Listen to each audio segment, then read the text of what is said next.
목이 많이 안 좋아가지고 죄송합니다. 큰일은 오늘 청주에 있는 교회 가서 말씀 전하기로 했는데 어떡합니까? 취소할 수도 없는 거고 그분들이 많이 놀랄 것 같아. 걱정이에요. 같이 오늘 말씀을 간단히 좀 나눌 때 큰 은혜 받으시기를 바라고 소망합니다. 오늘은 두 번째로 관계 회복의 축복. 이 관계가 회복되면 관계가 잘 이루어진 것이 우리의 인생의 축복이다. 돈 많은 것이 축복이 아니고 또 잘 먹고 잘 사는 것이 축복이 아니고 우리는 관계를 잘 가지는 것이 축복인 거예요. 부부 간에도 마찬가지고 이웃 간에도 마찬가지입니다.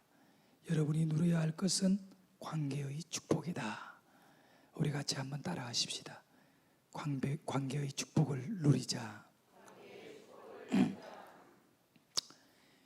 2차 세계대전이 끝난 결정적인 끝을 낼 수 있었던 것은 일본의 원자탄이 떨어지면서 꼼짝 못하게 된 것입니다. 8월 6일 날 히로시마에 원자탄이 떨어지고 그리고 3일이 지나서 나가사키에 8월 9일 원자탄이 떨어졌습니다. 그리고 일본은 결국 항복하게 되는데 원래 처음에 미국에서는 히로시마에 원자폭탄을 떨어뜨리는 것이 아니라 교토에 원자폭탄을 투하할 계획을 세웠습니다. 일본에서 가장 아름다운 도시가 바로 교토라고 하는 얘기가 있는데 근데 그때 헨리 스팁슨이라고 하는 미 국방부 장관이 극구 이 교토에만은 원자폭탄을 떨어뜨리지 말고 다른 도시를 찾자라고 그렇게 강력하게 주장한 이유가 있습니다. 왜 그랬느냐 하면 1926년에 이 헨리 스팀슨이라고 하는 당시 미국 국방부 장관이 신혼여행을 일본 교토로 온 것입니다. 그리고 그 젊은 부부가 교토에 천년된 일본의 황궁에 있는 곳이거든요. 쉽게 말하면 이 교토는 정치적 도시인데 그러다 보니까 일본 각지에서 올라오는 모든 좋은 것들은 다 교토에다가 다 만들어뒀죠. 건축물이든 예술품이든 간에 교토는 전체가 박물관이라고 해도 표현이 크게 잘못되지 않을 정도로 오래되고 귀한 것들이 많은 곳이 교토입니다. 그래서 2차 세계대전을 이제 종식시키기 위해서 미국에서 원자폭탄을 교토라고 하는 대도시에 터뜨리려고 했을 때 이 헨리 스팀슨이라고 하는 이 국방부 장관이 교토를 파괴시키면 너무 아까운 것들을 많이 잃어버리니까 다른 도시에 하자라고 하는 그런 강력한 주장에 의해가 당시 이 군수품들을 직결시키고 또 분산시키는 핵심 도시였던 히로시마에 떨어뜨릴 것을 결정하고 그래서 이제 원폭이 히로시마에게 떨어집니다. 국방부 장관이라는 한 개인이 교토라고 하는 것과의 인연 관계 때문에 그것을 이렇게 앞장서서 파괴를 막았다는 거죠. 관계입니다. 이 헨리 스팀슨이라고 하는 사람이 교토와 관계가 없었더라면 옛 추억이 없었더라면 아마 더 큰 참사가 일어났을 것입니다. 교토는 히로시마보다 훨씬 큰 도시입니다. 세상 삶에 있어가지고 관계는 너무 중요한데 그 힘든 인생이 있을 수 있습니다. 어려운 삶이 있을 수 있다는 거예요. 그 이 어려움의 특징을 상처받았기 때문에 그렇다. 사람들에게 상처받으면 어려워지는 거예요. 불행해지는 거예요. 관계가 깨어지게 되는 거예요. 그 모든 인생에 힘든 것은 이 관계가 깨어지기 때문에 일어나는 결과들입니다. 사람에게 대한 관계, 사람 때문에 상처받게 되면 얼마나 힘든지 모릅니다. 미움이 생기고 그 사람에 대한 정오심이 생기게 되고 사람 자체를 점점 깊어지면 싫어하게 됩니다. 배신당했다라고 여기는 거죠. 관계가 깨어지게 되면. 인간관계가 깨어지면 결국은 사람을 만나는 것조차도 두려워지게 되는 사회성을 잃게 됩니다. 기독교인들은 사회성을 잃으면 안 됩니다. 교회에서 다른 성도님들과 친하게 지내고 잘 지내다가 세상에 나가면 모든 사람들과 원수되는 경우도 있는데 그거는 잘못된 것입니다. 기독교는 하나님의 말씀과 그 말씀을 가지고 믿음으로 살아갈 때 깨어진 심령은 치료받고 또 사랑과의 마음의 상처는 아물어지는 것이 말씀의 능력인 것이지요. 보라, 형제가 연합하여 동거함이 어찌 그리 선하고 아름다운고. 영적인 공동체, 믿음 생활을 함께함이 얼마나 선하고 아름다우냐. 다른 사람들과 연합하고 그들과 협력하는 것은 선한 것이며 아름다운 겁니다. 여기 선하고 아름답다는 것은 어디에서 오느냐 하면 연합에서 오거든요. 관계가 회복됨으로 인하여 오는 것입니다. 그런데 이것을 알아야 돼요. 사탄은 언제나 연합을 깬다는 겁니다. 여러분과 다른 사람과의 관계가 무너지도록 하는 일을 누가 하느냐 하면 사탄이 한다는 거예요. 이 영적인 실체를 여러분이 좀 진지하게 생각한다면 굳이 사탄에게 속아가지고 내 형제와 그리고 내 부모와 내 자식들과 내 이웃들과 또 우리 성도들 간에 이 상처받고 상처 주는 깨어진 관계가 아니라 서로 사랑하고 섬기고 함께 부둥켜 안고 즐거워하고 울 수 있는 아름다운 선하고 아름다운 관계가 될 수 있기를 축원합니다. 요즘 우리나라의 모 그룹의 회장이었던 아들 둘 재산권 문제로 인해 심각하게 분쟁을 하고 있는데 왕자의 난이라는 단어를 쓰더라고요. 뭐 때문에 그렇습니까? 같은 어머니 뱃속에서 나온 두 아들이 돈 때문에 그렇습니다. 여러분, 관계를 쫓아간다면 절대 이런 일이 없죠. 돈을 쫓아가기 때문에 이런 일이 일어나죠. 사탄은 아담 하와를 하나님과의 관계를 깨게 한 것입니다. 뿐만 아닙니다. 사탄은 욥에게 접근해가지고 환난을 줬습니다.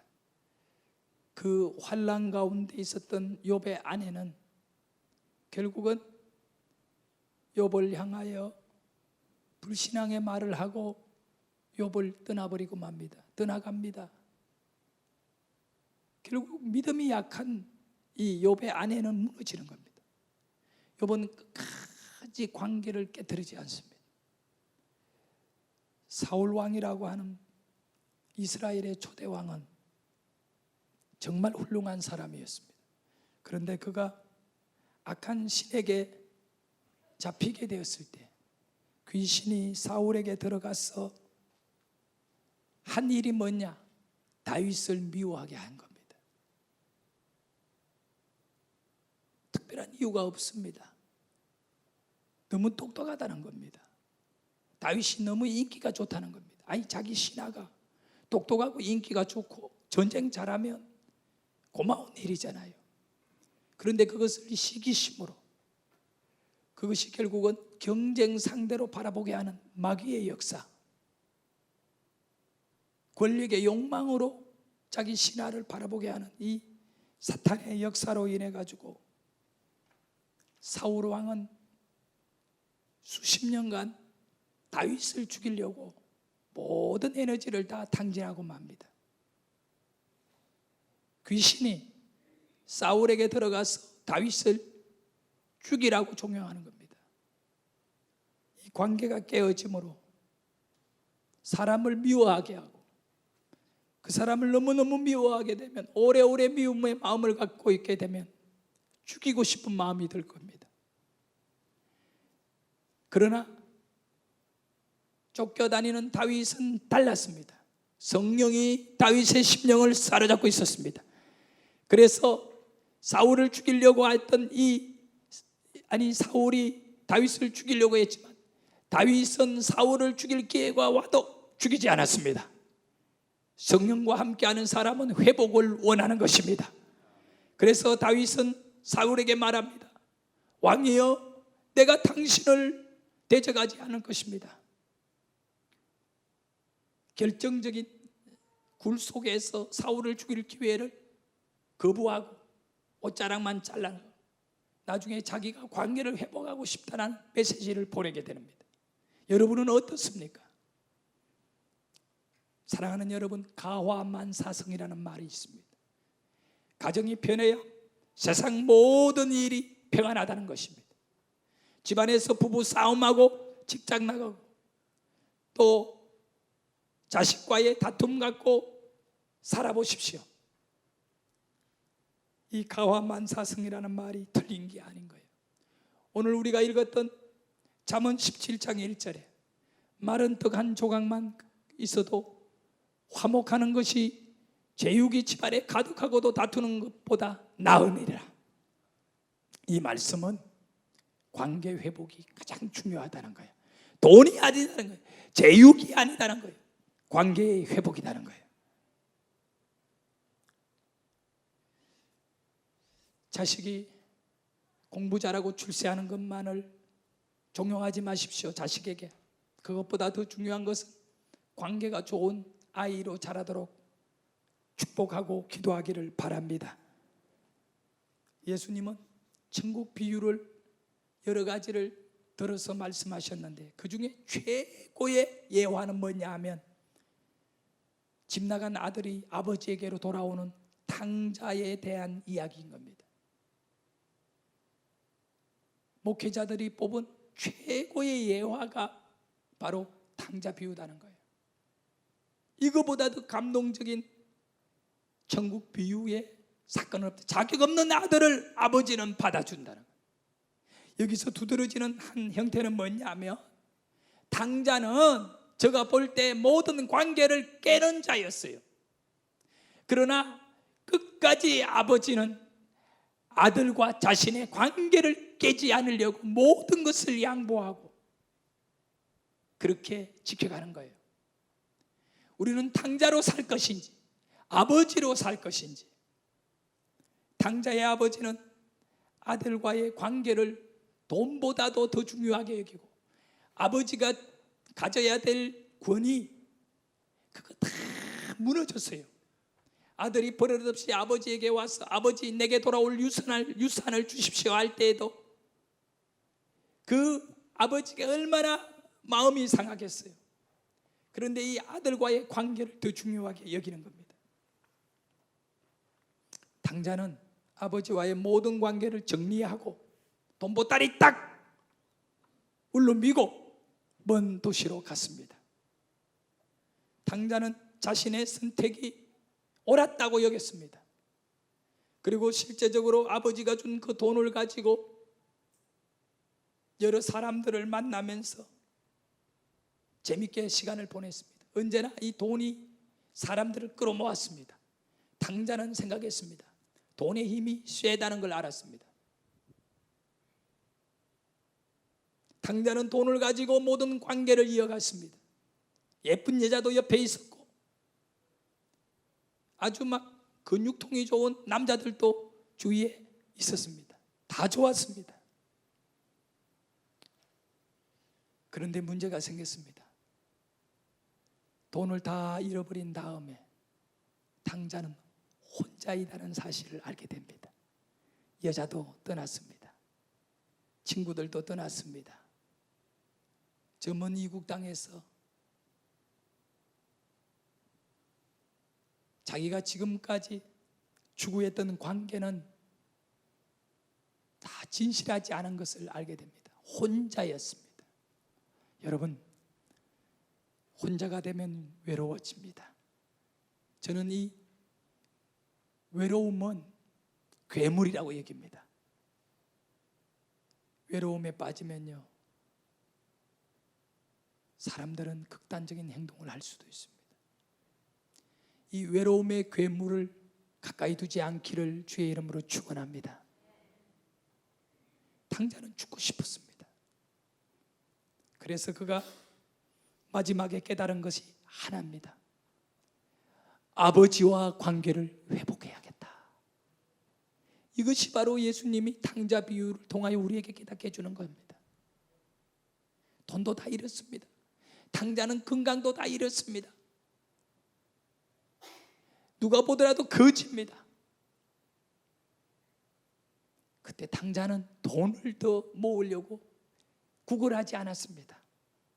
그는 아버지에게 돌아가서 아버지와의 관계를 회복해야 되겠다. 근데 그 아들이 회복하기를 원한 것이 뭐냐 하면 회개였습니다. 이 사건이 매우 중요한 것은 회개가 무엇인가를 가르쳐 준다. 관계 회복을 위하여 가장 중요한 것은 회개다는 거예요. 누가복음 15장 18절의 말씀에 보면 내가 일어나 아버지께 가서 이르기를 아버지 내가 그 다음에 어디와? 하늘과. 하늘이 누굽니까? 하나님과. 또 아버지는 누굴까요? 육체의 아버지. 하나님과 아버지에게 뭐를 하였다? 죄를 지었습니다. 회개하는 거예요. 여러분, 관계의 회복의 출발은 하나님 앞에 먼저 회개하는 것입니다. 사람을 찾아가서 내 미안해 이게 아니에요. 먼저 하나님께 무릎을 꿇고 회개하는 거예요. 부부 싸움한 이후에도 부인에게 선물 하나 사주면서 미안해가 아니에요. 하나님께 나와 기도해야 되는 거예요. 관계가 깨어지면 심령의 상처를 받았기 때문에 이 심령의 상처를 먼저 치료하려면 하나님께서만 할 수 있는 일이야. 그래서 하나님께 무릎을 꿇어야 한다는 거예요. 탕자는 자기 속에 들어와 있는 괴물을 쫓아버릴 수 있는 방법, 외로워 죽고 싶을 때 그는 회개했습니다. 진정한 회개는 하나님 앞에 스스로 부끄러움을 느끼는 것입니다. 탕자가 아버지와 관계 회복을 위해서 가장 먼저 했던 것이 자아를 내려놓는 일이었습니다. 자아를 내려놓지 못하면 아버지와도 하나님과도 관계는 회복이 어렵습니다. 회개하는 아들에게 아버지는 어떻게 했나요? 다시 돌아온 거지 모습을 하고 온 아들에게 조건이 아니라, 따라합니다. 조건이 아니라 용서로. 아니, 내 목이 아프니까 좀 크게 해주세요. 용서로 관계를 회복해 주었다. 여기서 우리가 한 가지 알아야 됩니다. 누군가가 여러분에게 관계의 회복을 위하여 손을 내밀 때 여러분이 먼저 해줘야 될 것은 용서다는 거예요. 따지는 것이 아니다는 거예요. 아버지가 아들에게 따지지 않아하고 그저 용서해 준 거예요. 우리는 여기서 먼저 알아야 될 건 자아를 내려놓는 일과 하나님께 회개하는 일, 그리고 용서해 주는 일, 이 두 가지가 우리의 모든 삶을 축복으로 이어가게 하는 것입니다. 시간이 없어서 간단하게 마무리하겠습니다. 결국 우리는 관계 회복의 열쇠는 뭐냐 하면 하나님의 말씀이라고 저는 봅니다. 요한복음 14장 15절에 보면 너희가 나를 사랑하면 나의 계명을 지키라. 사랑한다는 건 관계를 말하는 겁니다. 하나님과의 관계가 너희가 좋게 되어지기를 원한다면 계명을 지켜야 된다. 계명은 하나님의 말씀입니다. 이것이 14장의 내용입니다. 그런데 이 놀라운 14장에 사랑하면 계명을 지키라는 말씀 뒤에 15장에 넘어오면 어떻게 사랑해야 하는지에 대한 말씀을 구체적으로 기록하고 있습니다. 그것은 바로 하나님과 우리 인간과의 관계성 속에서 15장 7절에 너희가 내 안에 거하고 내 말이 너희 안에 거하면 무엇이든지 원하는 대로 구하라 그리하면 이루리라. 결국은 앞에서 말씀한 너희가 나를 사랑하면 나의 계명을 지켜라. 그런데 이 15장에 들어와서는 너희가 내 안에 거하고 내 안에 거하는 것입니다. 하나님을 사랑하는 자는 하나님 안에 거하는 거예요.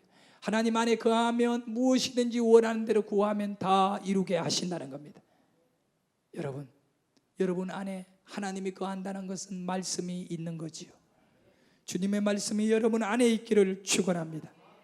요한복음 이 말씀을 통해서 우리가 더 깊이 생각해야 할 것은 우리가 주님의 말씀을 내 심령 안에 가지게 되어야 된다. 그래서 말씀을 붙잡고 있을 때 우리는 외롭지가 않다는 것입니다. 말씀과 함께 있으면 외롭지가 않아요. 사람들이 외로우니까 친구를 사귀려고 하고 외로우니까 술 친구가 필요하고 그런 거예요. 하지만 말씀을 붙잡고 있으면 외롭지가 않고 삶의 관계가 풍성해지게 됩니다. 여러분, 관계를 바로 잡는 것이 인생의 회복이다. 오늘 이 진리를 소유하기를 원합니다. 스탠포드 대학교의 알린이라고 하는 교수가 연구한 결과입니다. 사람 몸에는 DNA 가운데 특별히 텔레미어라고 하는 DNA 그 인자가 있습니다. 텔레미어. 근데 요 텔레미어가 긴 사람은 수명이 길어요. 자연 생명이 길어요. 근데 텔레미어가 짧은 사람은 생명이 짧아요. 자연 생명이 짧다는 거예요. 근데 연구해 보면 선진국 사람들이 대체로 텔레미어가 길어요. 좋은 음식을 먹고 좋은 이런 환경 속에서 살기 때문에 이 텔레미어가 길어요. 근데 간혹 가다가 후진국 사람들 가운데에도 100살씩 사는 장수하는 사람들이 있어요. 그래서 이 알린 교수가 그 후진국에 사는 사람들 중에 오래 살고 있는 90살, 100살 사는 사람들의 유전자를 연구를 해봤어요. 스탠포드 대학교의 교수팀들이 연구를 했는데 그 사람들의 그 특징이 텔레미어가 장수하니까 크지요. 근데 왜 이 사람들의 텔레미어가 큰지를 조사를 쫙 해보면 결론은 딱 하나밖에 없어요. 잘 먹는 거 없어요. 근데 그들이 장수하는 이유는 주위에 관계가 너무 좋다는 거예요. 이 장수하는 후진국에 있는 사람들의 삶은 그 친구들과 가족들과 이런 모든 관계가 원수가 없더라는 겁니다. 그래서 알린 교수는 결론을 내렸습니다. 텔레미어에 관한 결론을 내리면서 한 가지는 이 관계가 좋아야 되겠구나 라고 하는 것입니다. 여러분 오래 살고 싶으면 관계가 좋아야 됩니다. 누굴 미워하는 마음을 갖고 살면 오래 못 살아요. 자기가 먼저 죽어요. 그러니까 오늘 이후에 모든 관계를 여러분 회복할 수 있기를 원합니다. 어떤 사람은 이렇게 말할 수 있습니다. 나는 관계가 좋습니다라고 스스로 말할 수 있습니다. 나는 다른 사람과의 어려움이 없는 사람입니다라고 말할 수 있습니다. 나는 인생을 즐겁게 살아가고 있다라고 자신의 삶에 대하여 당당하게 말할 수 있는 사람들도 있습니다. 그러나 이 한 가지 사실을 살펴봐야 합니다. 나는 문제도 없고 외롭지도 않고 내 주위에 친구도 많습니다. 이렇게 말한다 하더라도 과연 그 친구가 탕자가 돈을 가지고 저 이국 땅에서 허랑방탕하면서 주위에 몰려있던 친구들과 같은 관계라면 안 된다는 것입니다. 여러분 주위에 있는 이 사람들이 진정으로 관계 회복이 이루어진 사람들이냐, 아니면 목적 때문에 내 주위에 함께하는 사람들인지, 정말 나를 위하여 눈물을 흘려 줄 수 있고 이 아버지와 같이 이런 관계가 여러분에게 많이 있기를 소원합니다. 라틴어로 시험이라는 말은 테스툼이라고 하는 단어입니다. 이 테스툼이라고 하는 단어는 원래 명사예요. 질그릇이라는 거예요. 질그릇. 토기로 만든 그릇이 테스툼이에요. 그런데 이 질그릇은 특징이 뭐냐면 너무 잘 깨어져요. 그 시험 든 사람은 잘 깨어진다는 거예요. 관계에 문제가 생기면 테스툼 되는 거예요. 쉽게 깨어질 수 있어요. 뭐가 깨어지면 인생이 금이 간다는 거예요. 예수 그리스도는 오늘 왜 여러분의 구주가 되셨느냐면 여러분의 깨어진 관계를, 하나님과 여러분, 이웃과 가족과의 관계를 회복시켜주는 유일한 분입니다. 우리를 깨어지지 않도록 그분이 오늘 붙잡아 주십니다. 너희가 내 안에, 내 말이 너희 안에 있으면 너희의 깨어진 관계를 회복시켜 줄 것이라. 여러분 힘듭니까? 예수님만 의지하십시오. 기도하겠습니다.